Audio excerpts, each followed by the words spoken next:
السلام علیکم بچوں، امید ہے آپ سب خیریت سے ہوں گے۔ آج ہم جو ہے چیپٹر پڑھنے جا رہے ہیں، اس کا نام ہے نمودِ صبح۔ یہ مرثیہ ہے جو کہ میر انیس نے لکھا ہے۔ میر انیس ایک مرثیہ نگار ہے جو کہ مرثیہ لکھ رہے ہیں۔ اگر ہم دیکھیں تو اس کے اندر واقعہ کربلا کے حوالے سے بات ہو رہی ہے، واقعہ کربلا کی صبح کے حوالے سے بات ہو رہی ہے۔ اور اگر ہم دیکھیں تو یہ جو ہمارے پاس یہ مرثیہ ہے، اس کے اندر 6 مصرعے ہیں۔ تو یہ جو 6 مصرعوں والا ہم شعر بولنے کچھ بھی بولنے بند ہے، یہ 6 مصرعوں والا بند ہے، اس کو مسدس کہتے ہیں۔ اب 2 مصرعوں والا شعر ہوتا ہے، اگر صرف یہ 2 مصرعے ہوتے تو شعر ہوتا، 3 مصرعے ہوتے ہیں تو وہ مثلث کہلاتا ہے، 4 مصرعے ہوتے ہیں تو وہ مربع کہلاتا ہے، 5 ہوتے ہیں تو وہ مخمس کہلاتا ہے، 6 مصرعے ہوتے ہیں کسی بند کے تو وہ مسدس کہلاتا ہے۔ تو یہ جو ہے وہ مسدس ہے ہمارے پاس میر انیس کا، اور یہ ایک مرثیہ ہے جو انہوں نے لکھا ہے۔ اب یہاں پر ہے سب سے پہلا مسدس: طے کر چکا جو منزل شب کاروان صبح، ہونے لگا افق سے حویلا نشان صبح، گردوں سے کوچ کرنے لگے اختران صبح، ہر سو ہوئی بلند صدائے اذان صبح، پنہاں نظر سے روئے شب تار ہو گیا، عالم تمام مطلع انوار ہو گیا۔ اگر اب ہم دیکھیں منزل شب، رات کا اختتام کا مطلب، منزل شب مطلب یعنی رات کا اختتام، کاروان صبح، صبح کا قافلہ۔ افق سے یہاں پہ مراد ہے آسمان اور زمین کی ملنے والی جگہ، اور حویلا سے مراد ہے ظاہر یا پھر نمایاں۔ گردوں سے مراد ہے آسمان، اور اختران سے مراد ہے ستارے۔ ہر سو یعنی ہر طرف، اور پنہا سے مراد ہے چھپا ہوا، روئے شب سے مراد ہے رات کا چہرہ، مطلع سے مراد ہے طلوع ہونے والی کی جگہ، اور انوار سے مراد ہے روشنیاں۔ اب یہ مسدس ہے، یہ جو ہے وہ میر بابر علی انیس کے مشہور مرثیے کا آغاز۔ مرثیہ چونکہ واقعہ کربلا اور حضرت امام حسین کی عظیم قربانی کا بیان ہوتا ہے، اس لیے شاعر پہلے صبح کا ایک نہایت حسین اور دلکش منظر پیش کر رہے ہیں۔ اس ابتدائی حصے کو تمہید کہا جاتا ہے، جس کے ذریعے قاری کو اصل واقعے کے لیے ذہنی طور پر تیار کیا جاتا ہے۔ شاعر کہتا ہے کہ رات اپنا سفر مکمل کر چکی، اب صبح کا قافلہ آ پہنچا۔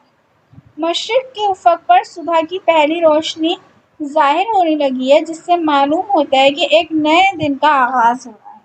آسمان پر چمکنے والے ستارے ایک ایک کر کے غائب ہونے لگے ہیں، کیونکہ سورج کی روشنی ان کی چمک کو ماند کر دیتی ہے۔ اس وقت ہر طرف مسجدوں سے فجر کی اذان کی آوازیں بلند ہونے لگی ہیں، جو اللہ تعالیٰ کی عبادت اور نئے دن کے آغاز کا اعلان کرتی ہیں۔ رات کا سیاہ اندھیرا ختم ہو چکا ہے، پوری کائنات نور سے بھر چکی ہے۔ اگرچہ اس مسدس میں صرف صبح کا منظر بیان کیا گیا ہے، لیکن مرثیے کے تناظر میں یہ عام صبح نہیں ہے، بلکہ عاشور کی وہ صبح ہے جس کے بعد میدان کربلا میں تاریخ کی عظیم قربانی پیش ہونے والی ہے۔ شاعر نے پہلے فطرت کی خوبصورتی دکھائی ہے، تاکہ اس کے بعد پیش آنے والے دردناک واقعات کا اثر قاری کے دل پر زیادہ گہرا ہو۔ یوں روشن صبح اور آنے والے غم کے درمیان ایک مؤثر تضاد پیدا ہوتا ہے، جو مرثیے کی ایک اہم فنی خصوصیت ہے۔ جیسے مثال لے لیں ہم کہ فلم یا ڈرامے میں کسی بڑے اور غمناک واقعے سے پہلے خوبصورت پرسکون مناظر دکھائے جاتے ہیں تاکہ ہم بعد کا منظر زیادہ اثر نہ کرے ہم پر۔ اسی طرح انیس نے بھی پہلے صبح کا حسین منظر دکھایا ہے، یعنی جیسے ہم روزانہ فجر کے وقت دیکھتے ہیں، اندھیرا ختم ہو جاتا ہے، ستارے غائب ہو جاتے ہیں، اذان کی آوازیں گونجتی ہیں اور سورج نکل آتا ہے۔ شاعر نے اسی قدرتی منظر کو نہایت خوبصورت انداز میں بیان کیا، یعنی اس کے اندر انہوں نے اس مسدس میں شاعر نے عاشور کی صبح کا دلکش منظر پیش کیا کرتے ہوئے مرثیے کی تمہید باندھی ہے۔ رات کے خاتمے، صبح کی روشنی، اذان کی آواز اور کائنات کے روشن ہونے کا ذکر کر کے شاعر قاری کو اس عظیم اور دردناک واقعے کربلا کے لیے ذہنی طور پر تیار کرتا ہے، جو حضرت امام حسین اور ان کے رفقا کی بے مثال قربانی کی یاد دلاتا ہے۔ یہی وجہ ہے کہ یہ مسدس صرف صبح کا منظر نہیں بلکہ مرثیہ کے ماحول اور جذبات کی بنیاد بھی ہے۔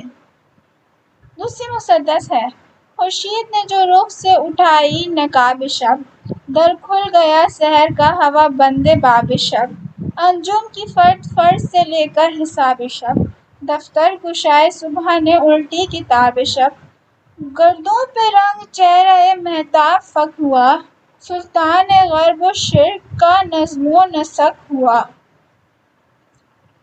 اب یہاں ہم دیکھیں تو خورشید سے مراد ہے سورج، رخ سے مراد ہے چہرہ، نقاب شب سے مراد ہے رات کا پردہ، سحر سے مراد ہے صبح اور باب سے مراد ہے دروازہ، انجم سے مراد ہے ستارے، فرد فرد سے مراد ہے ایک ایک کر کے، دفتر گشائے صبح سے مراد ہے صبح کا آغاز کرنے والی، الٹی کتاب شب سے مراد ہے رات کا صفحہ پلٹ دیا، گردوں سے مراد ہے آسمان، مہتاب سے مراد ہے چاند، فک سے مراد ہے پھیکا، سلطان سے مراد ہے بادشاہ، اور نظم و نسق سے مراد ہے نظام اور انتظام۔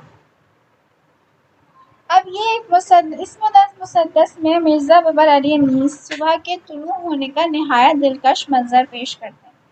شاعر کہہ رہا ہے کہ جب سورج نے اپنے روشن چہرے سے رات کے اندھیرے کا پردہ ہٹا دیا تو ایسا محسوس ہوا جیسے صبح کا دروازہ کھل گیا ہے اور رات کا دروازہ ہمیشہ کے لیے بند ہو گیا ہے۔ سورج کی روشنی پھیلتے ہی آسمان پر موجود ستارے ایک ایک کر کے غائب ہونے لگے ہیں، گویا صبح نے رات کے تمام ستاروں کا حساب مکمل کر لیا ہو۔ شاعر مزید کہتا ہے کہ صبح نے گویا رات کی کتاب کا آخری صفحہ پلٹ دیا اور ایک نئے دن کی کتاب کھول دی۔ سورج کی تیز روشنی کے سامنے چاند کی چمک بھی ماند پڑ گئی اور وہ خوبصورتی برقرار نہ رہ سکی۔ پھر سورج مشرق سے طلوع ہوا اور اس کی روشنی مشرق سے مغرب تک پھیل گئی۔ یوں پوری دنیا کا نظام دوبارہ حرکت میں آ گیا، لوگ اپنے کاموں میں مصروف ہو گئے اور زندگی کا معمول شروع ہو گیا۔ مرثیے کے اعتبار سے یہ صرف ایک قدرتی منظر نہیں بلکہ عاشور کی صبح کا منظر ہے۔ شاعر اس پرسکون اور حسین صبح کا نقشہ اس لیے کھینچ رہے ہیں کہ اس کے بعد میدان کربلا میں حضرت امام حسین اور ان کے وفادار ساتھیوں کی عظیم قربانی پیش ہونے والی ہے۔ اسی طرح یہ خوبصورت منظر آنے والے دردناک سانحے کے لیے ایک مؤثر تمہید بن جاتی ہے اور قاری کے دل پر بعد کے اوقات کا اثر کئی گنا بڑھ جاتا ہے۔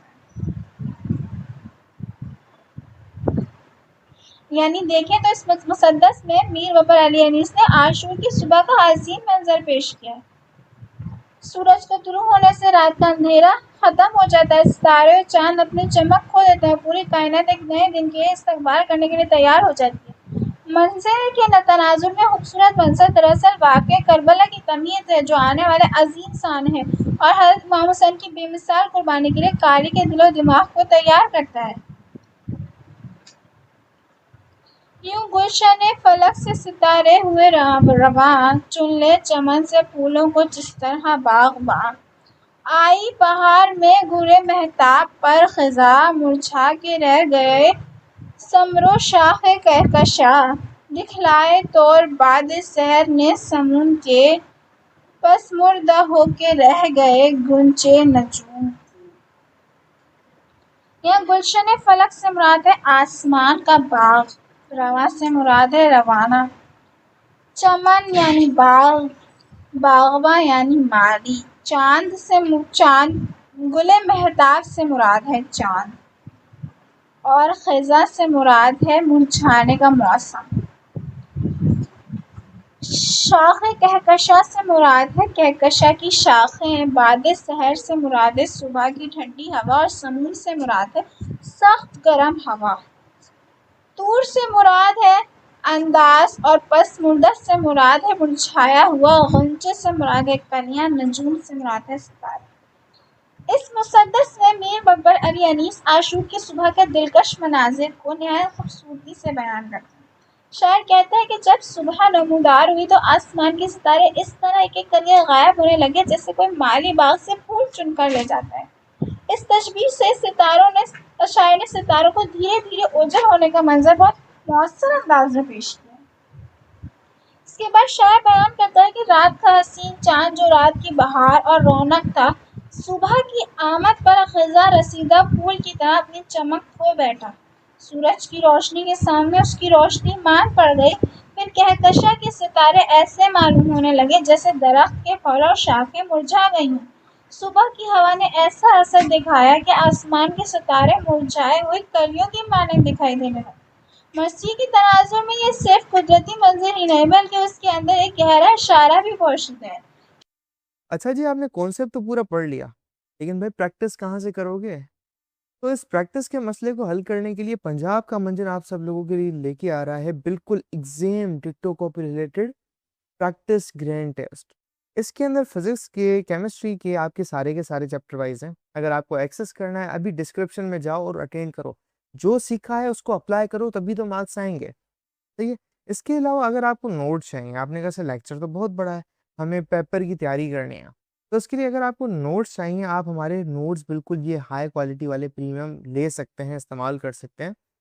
اگر یہ آپ کو بالکل فری میں چاہیے، ابھی ڈسکرپشن میں جاؤ، تمہیں واٹس ایپ گروپ کی لنک بنا، تمہیں ہمارے واٹس ایپ چینل کی لنک بنے، یا تم ہمارے اس نمبر پہ تمہیں نظر آ رہا ہے، یہاں پہ نیچے اوپر نمبر ہے، اس پہ جا کے میسج کرو، سر ہمیں نوٹس ہیں، ہم آپ کو گروپ میں ایڈ کر دیں گے، اور وہاں پہ سارے کے سارے ایسے ہائی کوالٹی پریمیم نوٹس کا آپ کو ملے گا ایکسیس، آپ کے chapter 1 chapter 2 physics bio chemistry میں تمام سبھی، ٹھیک ہے؟ اس کے علاوہ ہمارے پیارے بچے کہتے ہیں سر ہمیں ابھی بھی تیاری نہیں ہو رہی ہے، ہمیں سمجھ نہیں آ رہا ہم کیسے پیپر ملائیں۔ تو جی، پنجاب کا منجر آپ کے لیے تمام سبجیکٹس کی تیاری کروانے کے لیے پورے کے پورے 5 سبجیکٹ لے کے آ چکا ہے، پوری ایک سال کی بیچ، صرف اور صرف پورے سال کے 15,000 روپے میں۔ اس بیچ کے اندر خاص بات پتہ ہے کیا ہے؟ ہم یہاں پر رائٹنگ میتھڈ سیشن کرتے ہیں، جو کہ ایگزام رائٹنگ میتھڈ سیشن ہے۔ اگر آپ کو لکھنا نہیں آتا، آپ کو لکھنا سکھائیں گے۔ ایگزامنر آپ کے چاچو کا بیٹا تو ہے نہیں، آپ کو فری میں مارکس دے کے چلا جائے۔ تو ہر سوال کو کرنے کی ٹپس اینڈ ٹرکس ہوتی ہے، اسٹائل ہوتا ہے، پیٹرن ہوتا ہے۔ تو ہماری ٹیم آپ کو چیپٹر ٹیسٹ، وہ تمام کی تمام ٹپس اینڈ ٹرکس سے کیسے چیزوں کو لکھیں، پیپر کی پریزنٹیشن کیسے ہو، اس کی تیاری، اس کے علاوہ 24/7 ٹیچر سپورٹ، کوئی بھی کسی وقت ڈاؤٹ ہو وہ کرو۔ اور تمہیں کہیں باہر جانے کا سر ہی نہیں مارنا، کیوں؟ کیونکہ ایک ہائی کوالٹی پریمیم کلاسز آپ کو گھر بیٹھے آن لائن مل رہی ہے، تو جی کیوں ان لوکل اکیڈمیوں میں دھکا کھانا ہے؟ تو یہ ہماری ٹیم آپ کو سرو کر رہی ہے۔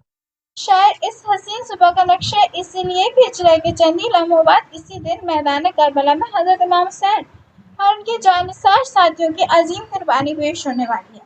قدرت اپنی پوری خوبصورتی کے ساتھ موجود ہے، لیکن اس کے بعد ایک ایسا سانحہ رونما ہوگا جس پر زمین و آسمان بھی غمگین ہو جائیں گے۔ اسی طرح شاعر خوبصورت اور غم کے درمیان ایک مؤثر تضاد پیدا کرتا ہے، جو مرثی کی نمایاں خصوصیت۔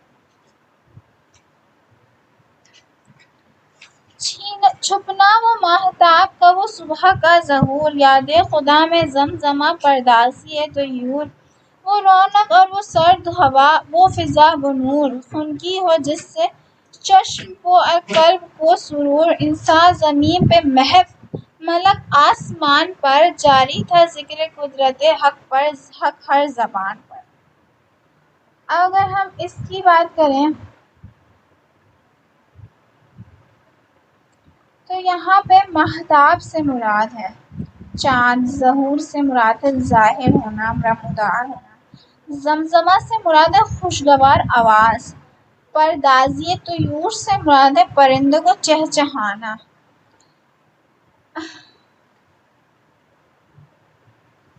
خنکی سے مراد ہے ٹھنڈک، چشم سے مراد ہے آنکھ، قلب سے مراد ہے دل، محو سے مراد ہے مشغول۔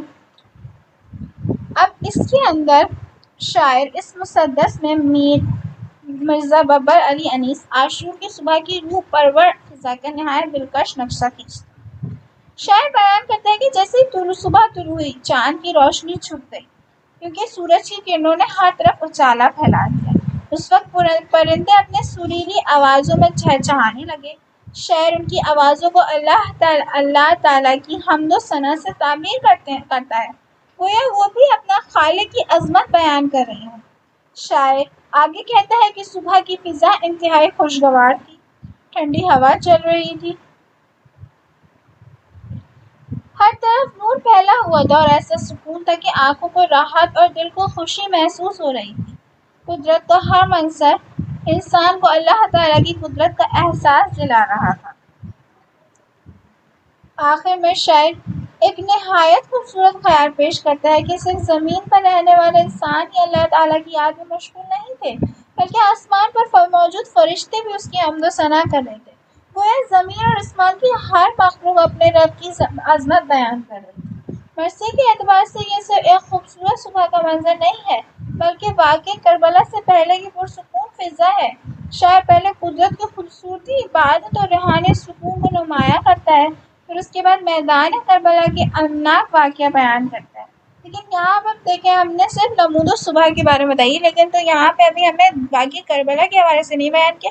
یہاں پہ شاعر صرف جو ہے وہ صبح کا منظر ہی بیان کر رہے ہیں، لیکن یہاں پہ شاعر نقشہ کھینچ رہے ہیں، خوبصورت صبح کا بیان کر رہے ہیں، لیکن اس کے بعد کیا ہوگا؟ میدان کربلا کا المناک واقعہ جو ہے وہ بیان کریں گے، لیکن وہ اس میں جو ہے وہ موجود نہیں ہے۔ اس طرح قاری پہلے سکون اور پاکیزگی کا احساس کرتا ہے، پھر جب شہادت اور مذاہب کا ذکر آتا ہے تو اس کا اثر دل پر کئی گنا بڑھ جاتے ہیں۔ یہ مرثیے کی مؤثر فنی خصوصیت ہوتی ہے۔ اگر ہم دیکھیں تو اس پورے مسدس کے اندر میم ببر علی انیس نے عاشور کی صبح کی پاکیزگی، روحانی اور دلکش فضا کا بیان کیا ہے۔ صبح کی روشنی، پرندوں کی حمد، ٹھنڈی ہوا، انسانوں اور فرشتوں کا اللہ تعالیٰ کے ذکر میں مشغول ہونا اس بات کی علامت ہے کہ پوری کائنات اپنے خالق کی عظمت بیان کر رہی ہے۔ وہ سرخی شفق کی ادھر چرخ پر بہار، وہ بارور درخت، وہ صحرا، وہ سبزار، شبنم کے وہ گلوں پہ گہر ہائے آبدار، پھولوں سے سب بھرا ہوا دامان کوہسار، نافے کھلے ہوئے وہ گلوں کی شمیم کے، آتے تھے سرسبز وہ جھونکے نسیم کے۔ سرخی شفق سے کیا مراد ہے؟ طلوع آفتاب کے وقت آسمان کی جو سرخی ہوتی ہے وہ۔ چرخ سے مراد ہے آسمان، بارور سے مراد ہے پھلوں سے لدا ہوا، صحرا مطلب میدان، سبزہ زار سے مراد ہے بھری بھری زمین، شبنم صبح کے وقت گھاس، اور پھلوں پر جمنے والے پانی کے قطرے جو ہوتے ہیں انہیں کہتے ہیں گوہر موتی۔ آبدار یعنی چمکدار، دامن کوہسار یعنی پہاڑوں کا دامن، نافے یعنی مشک کی تھیلیاں یعنی مراد خوشبو کے خزانے، شمیم سے مراد ہے خوشبو اور نسیم سے مراد ہے ٹھنڈی نرم ہوا۔ اگر ہم دیکھیں تو اس مسدس میں مرزا ببر علی انیس عاشور کی صبح کے حسین قدرتی مناظر کی تصویر کشی کرتے ہیں۔ شاعر کہتا ہے کہ صبح کے وقت آسمان پر پھیلی ہوئی سرخی ایسی معلوم ہو رہی تھی جیسے آسمان پر بہار آ گئی ہو۔ درخت پھلوں سے لدے ہوئے تھے، میدان اور باغات سرسبز و شاداب تھے اور ہر طرف ہریالی پھیلی ہوئی تھی۔ یہ منظر اللہ تعالیٰ کی قدرت اور حسن فطرت کا بہترین نمونہ پیش کر رہا ہے۔ شاعر آگے بیان کرتا ہے کہ پھولوں پر شبنم کے قطرے اس طرح چمک رہے تھے جیسے کسی نے ان پر موتی بکھیر دیا۔ پہاڑوں کے دامن رنگ برنگے پھولوں سے بھرے ہوئے تھے جس سے قدرت کی خوبصورتی میں اور اضافہ ہو گیا تھا۔ پھولوں کی خوشبو ہر طرف پھیلی ہوئی تھی، گویا مشک کے خزانے کھل گئے ہوں۔ اسی وقت نرم اور ٹھنڈی ہوا کے جھونکے چل رہے تھے جو اس خوشبو کو دور دور تک پھیلا رہے تھے اور ہر شخص کو سکون، تازگی اور فرحت کا احساس دلا رہے تھے۔ مرثیے کے تناظر میں یہ صرف خوبصورت قدرتی مناظر نہیں بلکہ واقعہ کربلا سے پہلے کی پرسکون صبح کا نقشہ ہے۔ شاعر جان بوجھ کر فطرت کی اس دلکشی کو بیان کرتا ہے تاکہ اس کے بعد جب حضرت امام حسین اور اہل بیت اور ان کے جانثار ساتھی کی عظیم قربانی کا ذکر آئے تو اس کا اثر قاری کے دل پر اور زیادہ گہرا ہو۔ یعنی اس پوری مسدس کے اندر جو ہے ببر علی انیس صاحب نے عاشور کی صبح کی قدرتی حسن، ہریالی، پھولوں، شبنم، خوشبو اور ٹھنڈی ہوا کا نہایت دلکش نقشہ پیش کیا ہے۔ منظر صرف فطرت کی خوبصورتی بیان کرنے کے نہیں بلکہ واقعہ کربلا کی تمہید کے طور پر بھی پیش کیا گیا ہے۔ اگر ہم اس کا ایک چھوٹا سا خلاصہ لیں تو مرزا ببر علی انیس نے اس مرثیے کے ابتدائی مسدسات میں عاشور کی صبح کا نہایت دلکش اور پرسکون منظر پیش کیا ہے۔ شاعر بتاتا ہے کہ رات اب ختم ہو چکی ہے، سورج طلوع ہو رہا ہے، ستارے غائب ہو رہے ہیں اور فجر کی اذانیں بلند ہو رہی ہیں، پوری کائنات نور سے بھر گئی ہے، پرندے چہچہا رہے ہیں، ٹھنڈی ہوا چل رہی ہے، پھلوں پر شبنم کے قطرے موتیوں کی طرح چمک رہے ہیں، درخت، پہاڑ اور میدان سرسبز ہیں اور ہر طرف قدرت کی خوبصورتی نمایاں ہے۔ انسان اور فرشتے سب اللہ تعالیٰ کی حمد و ثنا میں مشغول ہیں۔ لیکن یہ صرف صبح کی منظر نگاری نہیں، بلکہ واقعی کربلا کی تمہید ہے۔ شاعر نے پہلے قدرت کی حسین اور پرسکون فضا کو بیان کیا تاکہ اس کے بعد حضرت امام حسین اہل بیت اور ان کے جانثار ساتھیوں کی عظیم قربانی کا ذکر زیادہ مؤثر اور دلسوز انداز میں سامنے آئے۔ یوں مرزا انیس نے قدرت کو حسن اور کربلا کے غم کو ملا کر مرثی کے جذباتی اثر کو بہت گہرا کر دیا ہے۔ لیکن اگر ہم دیکھیں تو ہمارے پاس صرف صبح کے بارے میں جو انہوں نے بتایا وہی ہمارے پاس اس چیپٹر کے اندر موجود ہے، پورا جو ہے وہ مرثیہ ہمارے پاس نہیں ہے۔ اگر ہم دیکھیں تو اس مرثیے کے اندر انہوں نے جو ہے وہ صبح کی خوبصورتی، اللہ تعالیٰ کی قدرت اور کائنات کے پرسکون ماحول کی تصویر کشی کی ہے۔ تو یہاں پر یہ ہمارے پاس جو ہے وہ مسدس کمپلیٹ ہوتی ہے، یہاں پہ یہ ہمارے پاس مرثیہ کمپلیٹ ہوتا ہے۔ امید آپ کو یہ اچھی طریقے سے سمجھ میں آیا ہوگا۔ اللہ حافظ۔